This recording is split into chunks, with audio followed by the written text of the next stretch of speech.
Today we are going to do how to, and in this how to video we are going to learn how to headstand. So headstanding, Sirsasana in Sanskrit, in yoga, has many benefits. So with headstanding, usually Sirsasana is known of the King of Asana, the King of Asana, and it's quite interesting because it is an inversion. It does require a lot of strength in the upper body and the core as well, but it's also quite a fun pose to do. But headstand is actually known to relieve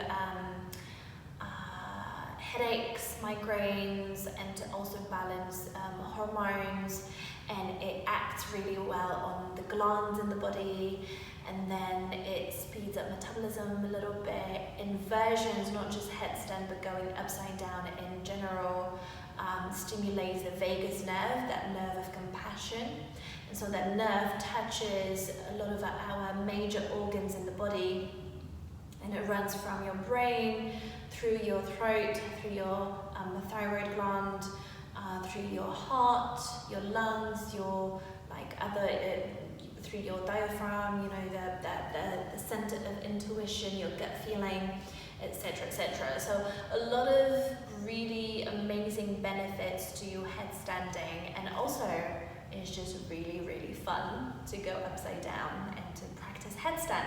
So we have a lot of variations of headstands. Now we have what we call the classic Sirsasana. Classic headstand is where you have your hands clasped and you're supporting the back of your head. Your forearms are on the mat, on the floor. Then we have what we call the tripod headstand, which is hands on the mat, head on the floor is like a triangle. We always look at the triangle structure when we set up for headstand. And then we also have different variations with the arms and the hands as well. And once you go all the way up, you also can do variations with your legs and practice in a different way. So I'm just going to show you a few setups, and then you can practice your headstand against the wall, and you can slowly move away from the wall, eventually once you build up more balance and more strength in your upper body. And just really with headstand is once you find your balance, you're there. So your body remembers. It's like memory.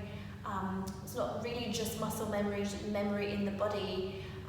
When you find a balance once, you're gonna find it the next time again. And it's quite fun to play around with it and to see how it goes. And of course, don't beat yourself up, don't judge yourself if you're not getting it at the beginning. It takes, for some people it takes a few months, for some people it takes a few weeks, for some people they just practice for like 7 days or 10 days back to back, and then they get it. It really depends on your body structure, on your strength, on your joints, on your bones. Everybody is different. Everyone has a different body and a different structure. So what works for me might not work for you. What works for you might not work for me. And so you want to always kind of go with your intuition and instinct when you're upside down, and see what feels right in your body, and then just play around. You know, it's all about exploration and kind of exploring the process a little bit, and then going into it with a kind of a playful approach rather than I need to get this. So yeah, it comes up at some point. It's gonna come together, and you can really have fun with it, you know, and practice and enjoy the benefits of going upside down and of Sirsasana headstand. So let's do this. So you want to have your mat or just have some cushioning. You can also do headstand on a carpet.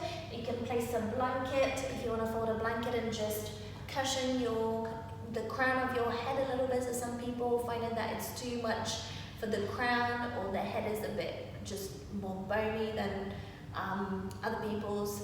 So some cushioning is always fine if you like to have some cushioning. And we're going to set up for the classic Sirsasana headstand. So we always measure biceps or triceps, that you want your elbows to be really close together as they move away from each other anyway when we come up. So we want to measure biceps or triceps on the mat. We take the hands away, we interlace the hands. You can align your small pinkies together. So your hands are down on the mat, and it's kind of like a dolphin pose. A dolphin pose is forearms on the mat, and we come up into like a pike pose here.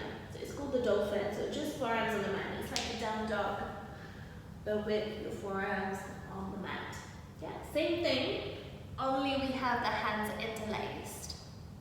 And your hands are supporting the back of your head. So the crown of the head is down on the mat.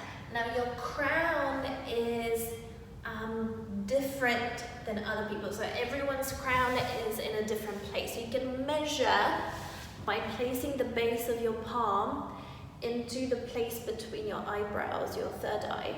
And then we measure with the middle finger. So middle finger into the crown, this is your crown. So this spot where your middle finger is the spot that's gonna go down on the mat. Yeah, so it's usually a little bit different than we think. So usually people go more into the front or more towards the back, but we want the crown is really kind of in the middle. Yeah? And then we measure. Yeah, we want to set up here. We come down and we tuck toes under, lifting the hips up. Now this might be quite a lot for your hamstrings. And here, make sure you have more weight on your forearms than on the head. So less weight on the head, more weight into your forearms. And just walking the toes in. Now you can have your knees bent, or you can have your knees straight. It's up to you. And maybe one knee into your chest, really strong core here. So your core is active, deep breath. You can have little hops.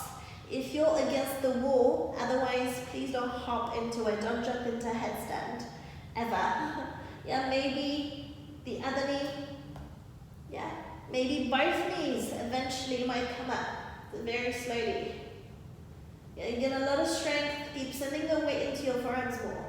And then maybe we bring one leg up, maybe we bring the other leg up.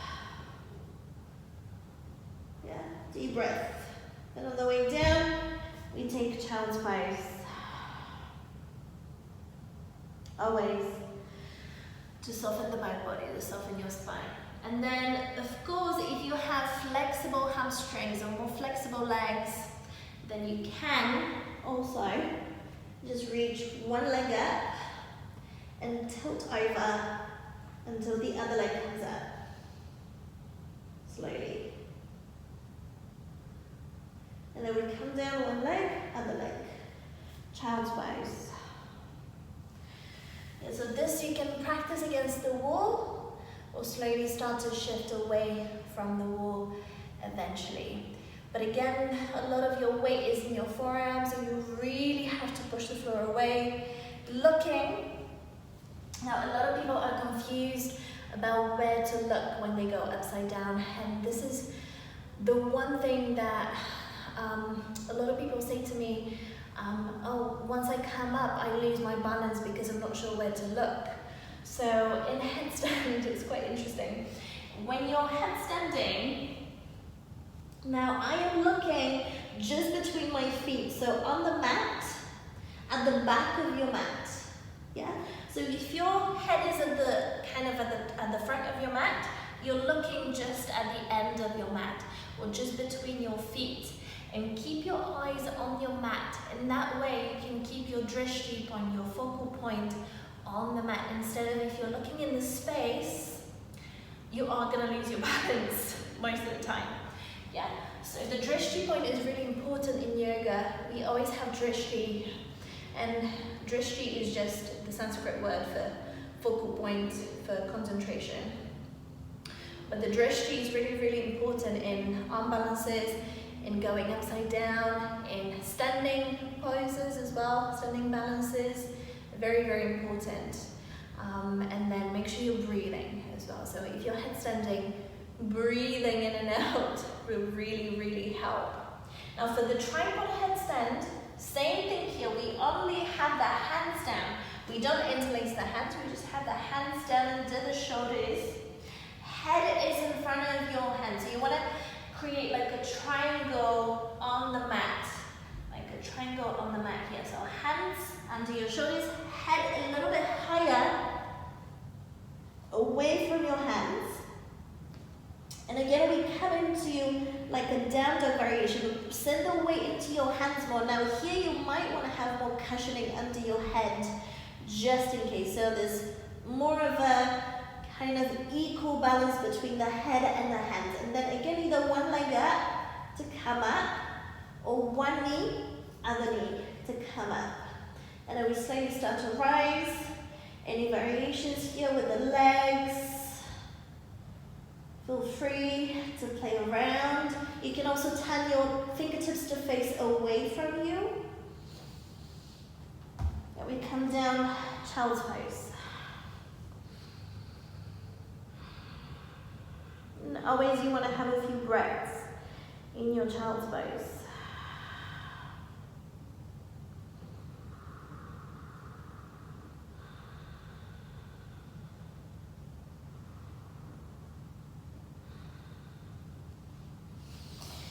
Now, with the tripod headstand, you can also go from a wide-legged forward fold.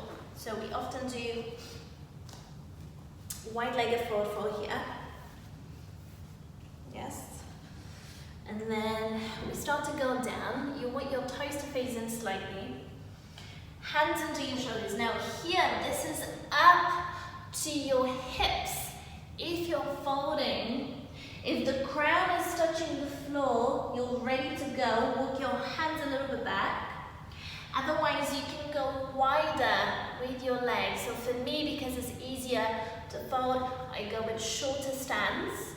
But for some people, it might be easier to go wider with the legs, then the crown will come down easily. And then we bring the hands back a little bit. So make sure your head, again, you have the triangle set up with your hands and head. And then slowly we start to shift the weight from your feet into your hands and head. So we shift the body over a little bit. And then maybe the toes might come off the floor slightly. Maybe coming all the way up. All the way up, all the way up. And then we take a breath. You can stay as long as you like.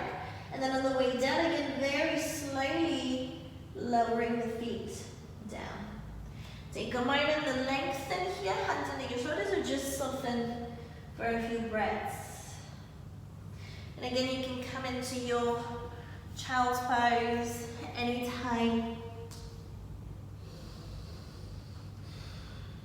to relax the body. So in child's pose, we allow the space between the vertebrae to come back to normal. So a lot of the headstanding, sometimes it's too much on your spine. So you have to make sure that you have strong muscles in your back. So strong muscles around the back body, strong muscles in the front, strong muscles here.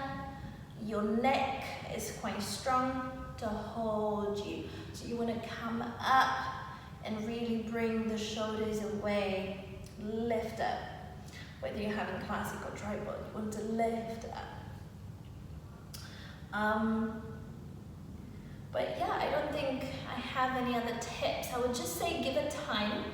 So my one advice always for headstands is give it time, play around, see what works for you and your body, and then eventually it will come together, and eventually you will find one headstand easier than the other headstands, or sometimes you'll just have, it's just a different balance between the tripod and the classic. So for me personally, the tripod was easier at the beginning, and then the classic was harder. And now I find them both equally, sometimes easy or sometimes more challenging, depending on the day. So it always depends on the day. Some days the body feels heavier, some days the body feels lighter. So you want to go gentle on your body, don't push yourself too much, or go kind of gently, with kindness and compassion, approach yoga, any postures that require a lot of strength and balance and concentration, with also approaching with compassion. That really helps. But any questions for me regarding headstanding, please let me know in the comments below. And any comments, any questions, anything that just comes up for you that you want to know how to work with it, in not just in headstand but in going upside down and inversions, please let me know, and I can always answer and chat to you guys about it. Yeah, thank you and enjoy your day.